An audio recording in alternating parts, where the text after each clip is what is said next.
Hello everyone! In this tutorial I'm going to show you how to animate your logo in 3D in After Effects. I'm going to keep it simple, just use a vectorial for my logo and everything else is done in the software. So if we click on New Composition, we can choose the resolution and the duration in our Basic tab, but what we are interested in to be able to animate in 3D is to choose our appropriate 3D renderer. So if we move to the 3D renderer tab, we need to select either Cinema 4D or the Ray Tracer.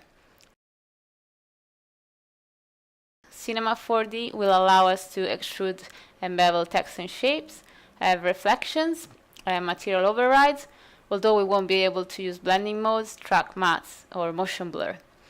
Ray Trace 3D is more advanced, but also more intensive, and for our purposes, Cinema 4D is more than enough. Also, Ray Trace 3D, as it says here, is only recommended for configurations with an appropriate NVIDIA CUDA card. So let's select Cinema 4D option and click OK.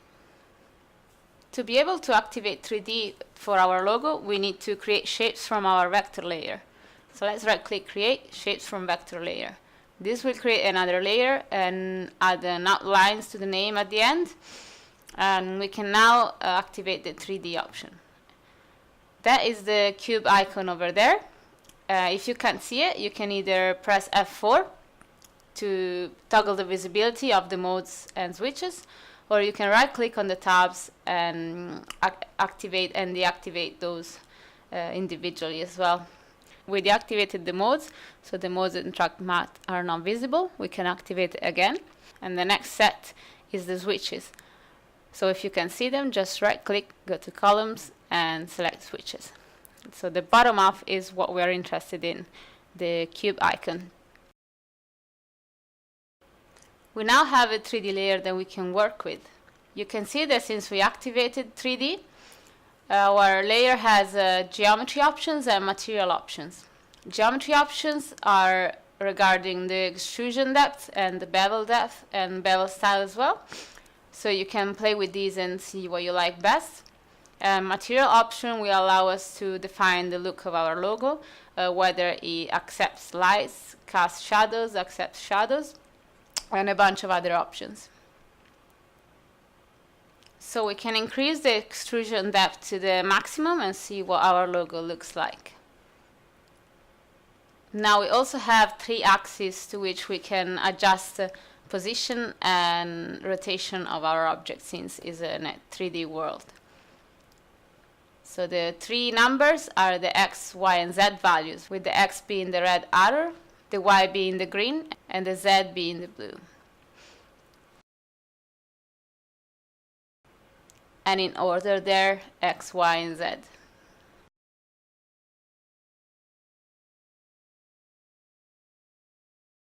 Now we can animate the lights as well and create other layers and convert them to 3D in After Effects.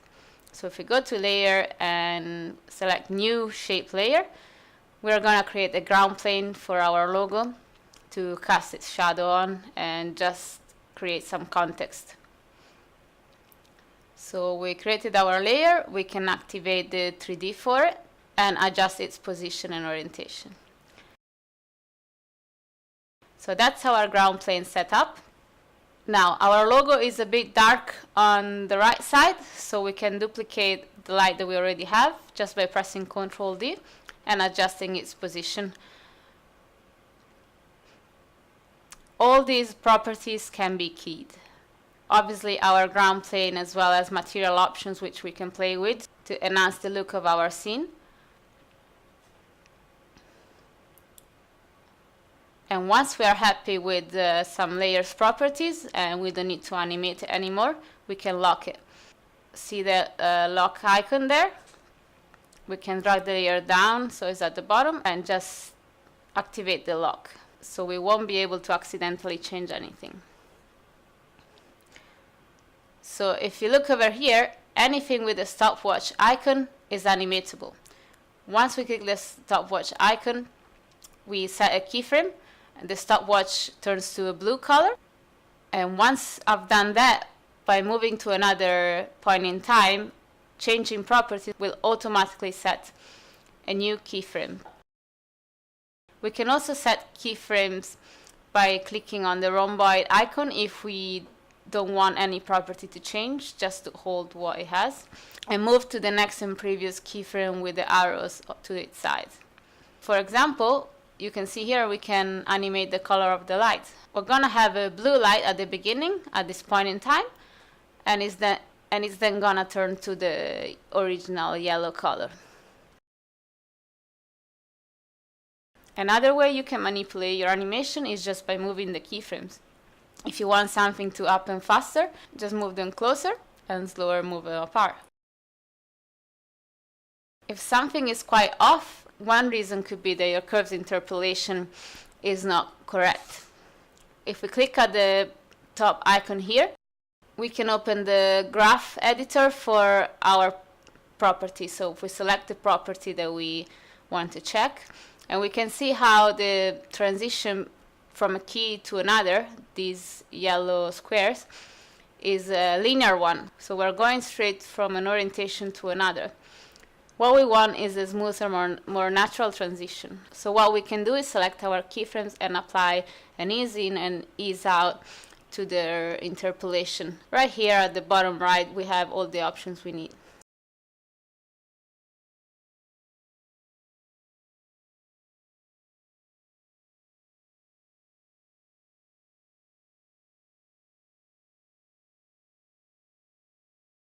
So it can start slowly, then accelerate, then slow down again while it's turning towards us, and then accelerating towards the end where it stops gradually. Now you will want at some point animate the opacity of a layer, and you can do that just in the same way that I show you for animating anything else. But another option you have is to just drag the layer bar. That defines when a layer is visible. So that's a sharp transition from visible to non-visible. It's like a switch. So in this example, we have our 3D logo coming towards us, and then the 2D logo is going to appear on top, while the 3D logo at the same time is going to disappear. So we drag the bar, and we can press Shift to snap it to the time bar. We can also have a flat 3D layer, so that looks 2D but has some properties like the material properties that we were working on before. So you can see how in 10 minutes I've created a quick animation of a logo in 3D coming in, turning, and I'm gonna work more on it and do another video on animating a camera and text. So if you're interested, check this space, and please like and subscribe if you appreciate it and this was helpful, and see you next time. Thank you for watching.